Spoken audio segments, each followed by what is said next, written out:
আজকে আমি তোমাদের সামনে তুলে ধরব ক্লাস 11 সেমিস্টার 2 সাবজেক্ট ফিলোজফি। ব্যাপ্য অব্যাপ্য দেখলেই অনায়াসেই শেখা যাবে। গত বছর যে পরীক্ষাগুলো হয়ে গেল,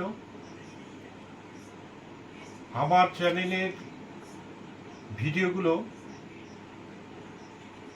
তোমরা যদি একটু দেখো তাহলে দেখতে পাবে যেগুলো দিয়েছিলাম সেগুলো এসছে। থাম্বনেল আমার পক্ষে করা সম্ভব হয় না, সময় হয়ে ওঠে না।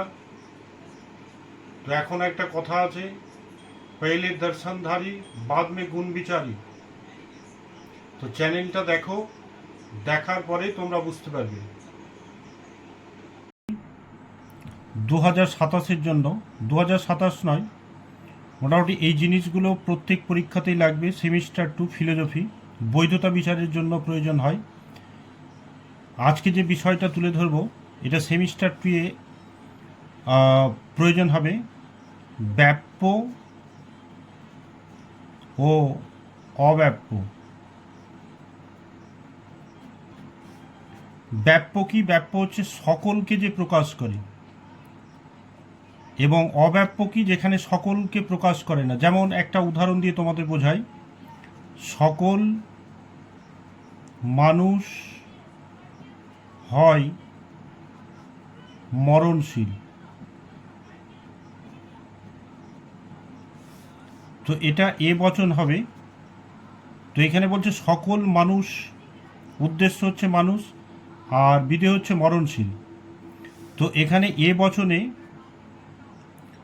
এই উদ্দেশ্য, প্রথমে যাকে উদ্দেশ্য করে বলা হয় মানুষ, এটা ব্যাপ্য হয়, এবং মরণশীল অব্যাপ্য হয়। কারণ কি? এখানে বলছে সকল মানুষ হয় মরণশীল। তো উদ্দেশ্য মানুষ, আমরা জানি যে সকল মানুষই মরবে। তো সকল মানুষ হয় মরণশীল, তার মানে সকল মানুষকে বোঝাচ্ছে মরণশীল, এটা ঠিক আছে। তার মানে সকল মানুষই মরবে। কিন্তু এই যে মরণশীল কথাটা এখানে সকলকে বুঝিয়েছে, তাই ব্যাপ্য হলো। আর এখানে মরণশীল কথাটা তাহলে অব্যাপ্য হলো কেন? কেন কি পৃথিবীতে আরও অনেক জীব আছে, শুধু এখানে মানুষকে মরণশীল বলা হয়েছে। তার মানে এখানে কিছুকে বোঝাচ্ছে, সেজন্য এটা অব্যাপ্য। সেজন্য ব্যাপ্য কোনটা? ব্যাপ্য হচ্ছে যখন সকলকে বোঝাবে সেটা ব্যাপ্যতে চলে যায়, আর যখন কিছুকে বোঝাবে সেটা অব্যাপ্যতে চলে যায়। তো আমাদের বচন আছে 4টি: এ বচন, আই বচন, ও বচন, ই বচন। তো এ বচনে প্রথমেরটাকে আমরা উদ্দেশ্য বলি, উদ্দেশ্য। পরেরটা হচ্ছে বিদেহ।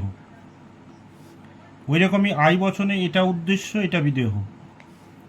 ও বচনে এটা উদ্দেশ্য, এটা বিদেহ। ই বচনে এটা উদ্দেশ্য, এটা বিদেহ। তাহলে শুধু একটা নিয়ম মনে রাখতে হবে, এটা বৈধতা বিচারে লাগবে, যে এ বচনে উদ্দেশ্য পদ ব্যাপ্য হয়, আর বিদেহ পদ অব্যাপ্য হয়। আই বচনে এই যে কোনো কোনো, আই বচন কি? কিছুকে বোঝাবে। কোনো কোনো মানুষ হয় সৎ, তার মানে কিছু কিছু মানুষ হয় সৎ। কিছুকে বোঝাবে, হয় বোঝালে আই বচন হয়। তাহলে আই বচনের উদ্দেশ্য কিছু, তার মানে এটা হচ্ছে অব্যাপ্য। এবং বিদেহ অব্যাপ্য হয় কেন? এটা সামান্যকে প্রকাশ করে, দুই ক্ষেত্রেই, উদ্দেশ্য তো বিদেহতে। তাই আই বচনে উভয় পদই অব্যাপ্য হয়, এইভাবে মনে রাখলেও হবে। এবং ও বচনে উদ্দেশ্য পদ অব্যাপ্য। কেন? কোনো ও বচনে কিছুকে বোঝাবে আর নয়, তো কোনো কোনো মানুষ নয় সৎ। তো এরকম কিছুকে বোঝাচ্ছে, নয় বললে ও বচনে যায়, তাহলে উদ্দেশ্য পদটা কি? কিছুকে বোঝাচ্ছে, তাহলে এটা অব্যাপ্য। তো ও বচনের উদ্দেশ্য পদ অব্যাপ্য হয়, আর বিধেয় পদ ব্যাপ্য হয়। আর ই বচনে দুটোই ব্যাপ্য হয়। এটা কি করে? উদাহরণ দিয়ে দিচ্ছি তোমাদেরকে। যেমন ই বচন কি? ই বচনে একটা কোনো আর একটা নয় বসে। তো কোনো নারী নয় পুরুষ, কোনো নারী নয় পুরুষ। তো কোনো নারী পুরুষ হতে পারে না, কোনো পুরুষ নারী হতে পারে না। তার মানে এটা কোনো নেগেটিভ বললে সকলকেই প্রকাশ করে, কোনো নারী মানে পৃথিবীতে কোনো নারী পুরুষ হতে পারে না, কোনো পুরুষ নারী হতে পারে না, তাহলে সকলকে প্রকাশ করছে। তাই উদ্দেশ্য ব্যাপ্য, বিধেয় ব্যাপ্য।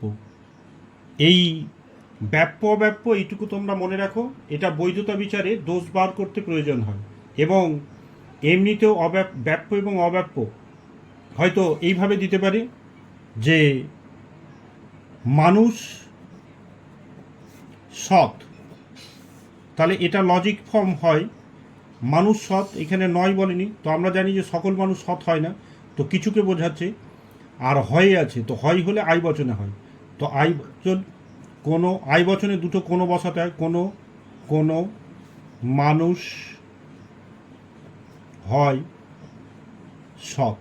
তো এখানে উদ্দেশ্য থেকে আছে মানুষ আর বিধেয় থেকে আছে সৎ, তো এটা কি বচন বেরিয়েছে? আই বচন। তাহলে এখানে মানুষ লিখলাম উদ্দেশ্য, উদ্দেশ্য মানুষ, আর বিধেয়তে আছে সৎ, তাহলে কি বচন বেরিয়েছে? আই বচন। তো আই বচনে দুটোই কি অব্যাপ্য হয়, তাহলে এটাও অব্যাপ্য আর বিদেহ অব্যাপ্য। এইভাবে অব্যাপ্য তোমরা একবার দেখে নিলেই করতে পারবে।